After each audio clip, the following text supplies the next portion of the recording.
Hello out there, this is the CIA corner here on Tues TV where we make commentaries regarding headlines that are making rounds. I must say, finally, just like we always put it here in Tues TV, the husband and wife argument has finally come to an end because the federal government and the Organized Labour Congress and our Tues have finally got into a benchmark regarding the minimum wage. They have finally placed it at 70,000. And also we'll be talking about the, should I say, the escape trap Ali Ndume of the Senate. Don't go anywhere, I'll bring you details of this story after the break.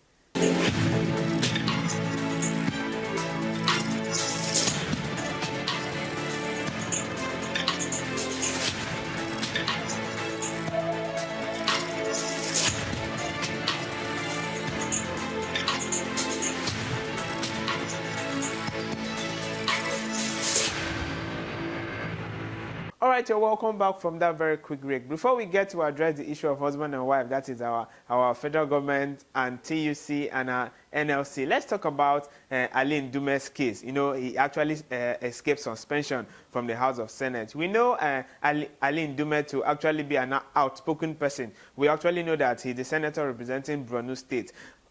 In an earlier development, he said the Tinubu's administration actually has a lot of kleptocrats. That's in quotes, just like what the Senate president said, that is actually referring to Tinubu's administration and the people working with this particular administration as thieves. Now, a lot of reactions actually poured out from other senators that he is indirectly, like directly, or should I say directly or indirectly, calling every senator a thief. But that was not actually the case because Gospel Obodokpabio actually rephrased the statement and said that Ali Ndume, what he meant was that this present administration has a lot of thieves around it, has a lot of illegal activities backing it, that he was not addressing, he wasn't addressing the statement to the senators, that in quote, that he was not calling the senators thief. But it is quite funny because we need someone like Ali Ndume to actually point out errors that are actually going on in our present administration. We all know, just like I earlier said, Ali Ndume has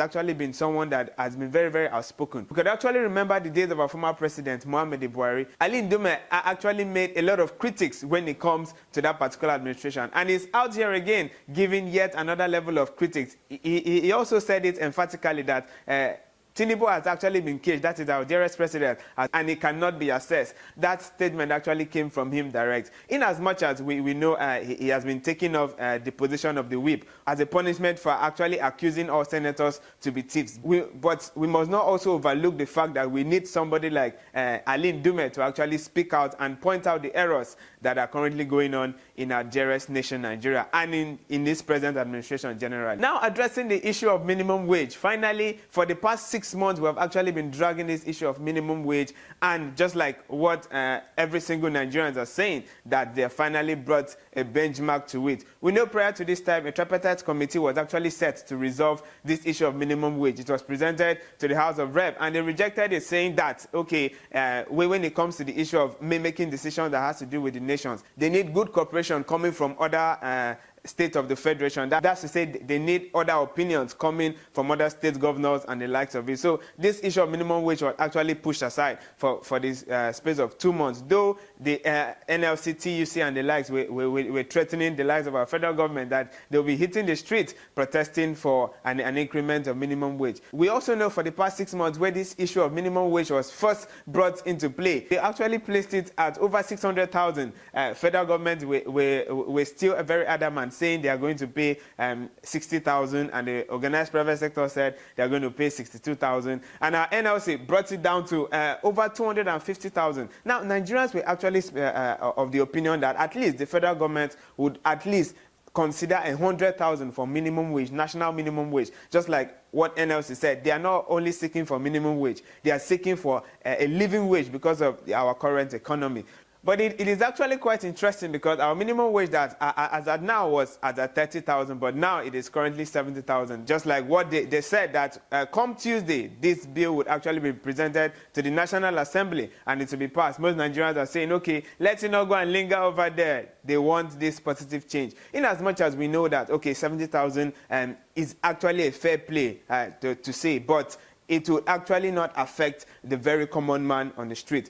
Come to think of it, just like what NLC actually presented 6 months ago. They are looking for a living wage, in quotes, not just a minimum wage, a living wage that can actually cater for at least for a family of 6. Looking at this 70,000 critically, you actually see that, okay, as long as you're a civil servant in this dearest nation, Nigeria, you would definitely not have savings. We know 70,000 is actually a very, very good benchmark considering how our economy is. But we must actually confess it is not just enough to actually cater for a single man, talk less of a civil servant that has a family of 6. In as much as we know that the deal has been done, and just like they promised the TUC and the NLC that this particular minimum wage will actually be reviewed in the space of 3 years, just like it has always been. So we are expecting in the next 3 years that at least our minimum wage will finally get to the 250,000 that NLC actually placed it. You know, prior to this time, our private sectors actually agreed to pay 62,000 as when the government, our federal government